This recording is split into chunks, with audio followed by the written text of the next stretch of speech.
पाहिजे. आम्ही ज्या तळमळीने बोलतो आहोत, विषय मांडतो आहोत, ह्यांच्याकडनं फक्त आरोप होत आहेत. केलेली कामं कुठे आहेत? ना यांनी कधी नेते निर्माण केले, ना कधी यांनी कामं निर्माण केली, नाही म्हणजे काहीच निर्माण नाही केलेलं. फक्त दुसऱ्याचं उचलायचं. आणि म्हणजे मी काल बोललो की शिवसेना प्रमुखांचा पुतळा जो आम्ही केला ते सुद्धा त्यांचं क्रेडिट ते घेत आहेत. मग तुम्ही आलात कशाला जन्माला आणि कशासाठी बसलात राज्यावर? फक्त निवडणूक आली का जातीपातीत धर्माधर्मात मारामाऱ्या व्हायच्या, लोकांनी आंधळेपणाने मतदान करायचं, ही त्यांची अपेक्षा आहे का? अंधभक्त आहेत ना एवढ्या मोठ्या प्रमाणात. हो. हिंदुत्व म्हणजे काय आहे? अंधभक्त निर्माण करणं हे त्यांचं हिंदुत्व मला आहे. आता काय वाटतं माहिती, ही महानगरपालिकेची निवडणूक मला असं प्रामाणिकपणे वाटते की हे जी बेबंदशाही जी सुरू आहे याला जर समजा काही प्रमाणामध्ये जर त्याला जर थांबवायचं असेल, अटकाव करायचा असेल, तर ही महानगरपालिका या सगळ्यात मुंबई, ठाणा, या सगळ्याच मी MMR रिजन म्हणतोय, या आमच्या हातामध्ये येणं गरजेचं आहे. ह्या सत्तेसाठी बोलत नाहीये. या सगळ्या गोष्टींना अटकाव जर बसला नाही, उद्या जर ह्या तिन्ही जर समजा गोष्टी गेल्या तर म्हणजे तुम्ही नंतर कोणाकडे बघायचंच नाही. मग रावसाहेब तुमचा मुद्दा अत्यंत महत्त्वाचा आहे. आता ही सगळ्यात महत्वाची मराठी माणसासाठी सगळ्यात महत्वाची निवडणूक आहे. मी हे निवडणुकीसाठी बोलत नाही, निवडणुका लागायच्या अगोदरपासून बोलतोय आम्ही.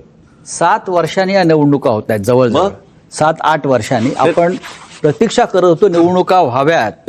पण ह्या निवडणुका सुद्धा सरळ मार्गाने होत नाहीयेत. नाही, एक मिनिट. हिंदीची सक्ती, एक मिनिट. यंत्रणांचा गैरवापर, हिंदीची सक्ती.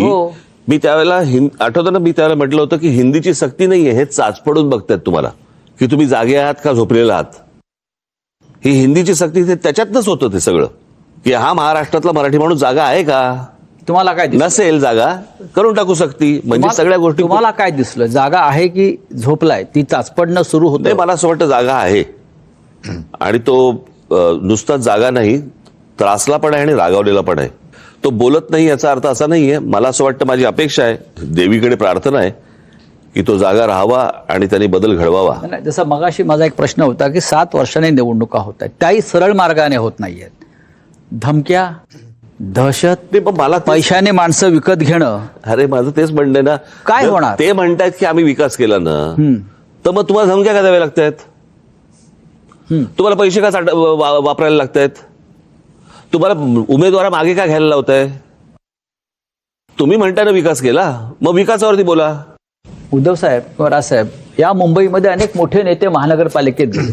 जॉर्ज फर्नांडिस पासून अहिल्या रांगणेकर, मृणालताई गोरे असतील किंवा आपल्या शिवसेनेचे अनेक मनोहर जोशींपासून अनेक, लोकसभा अध्यक्ष कधीही बिनविरोध निवडणुका चांगल्या माणसांच्या बाबतीत सुद्धा सोनसिंग कोहली होते. आणि असं काय आहे, 70 लोक बिनविरोध निवडून आले. नाही, आणि मनोहर जोशी ते अध्यक्ष झाल्यावर उमेदवाराच्या प्रचाराच्या किंवा अर्ज भरायला गेले नाहीत कधी, जसे आत्ताचे अध्यक्ष ते गेले तसे 70 ठिकाणी विधानसभेच्या.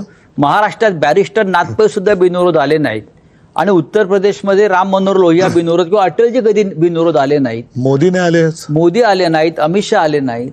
पण या महाराष्ट्रामध्ये 70 लोक बिनविरोध निवडून येतात. हे तुम्ही कसं काय सामना करणार? मला तेच ना, मला काय बाकीच्या सगळ्या गोष्टींशी तुम्हाला भांडता येतं, अंगावर जाता येतं, सगळ्या गोष्टी करता येतात, परंतु समाजामधल्या काही घटकांचं झालेलं जे अधपतन आहे याच्याशी काय करायचं हाच पहिला प्रश्न आहे.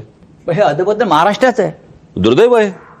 अजित पवार भारतीय जनता पक्षाबरोबर आहेत, त्यांची युती आहे अधिकृतपणे, आणि ते निवडणूक पुण्यात आणि पिंपरी चिंचवडला स्वतंत्रपणे लढतात. आणि त्यांनी भारतीय जनता पक्षाच्या भ्रष्टाचारावरती मोठा हल्ला केला. त्यांचं म्हणणं आहे की भाजपला मस्ती आली, जे तुम्ही म्हणता. त्यांचं म्हणणं आहे भाजपने प्रचंड भ्रष्टाचार केलाय. त्यांचं म्हणणं आहे भाजपला नीतिमत्ता नाही. मला वाटतं ही त्यांची नुरा कुस्ती आहे. म्हणजे विरोधी पक्षाला तुम्ही स्पेसच ठेवायची नाही, एकमेकावरती आरोप करायचे आणि निवडून आल्यावर एकत्रच व्हायचे. म्हणजे आता सुद्धा आम्ही एकत्र आलोय आणि मिंदेला मुंबईत, ठाण्यात मराठी मतं फोडण्यासाठी म्हणून ते वापरतायत.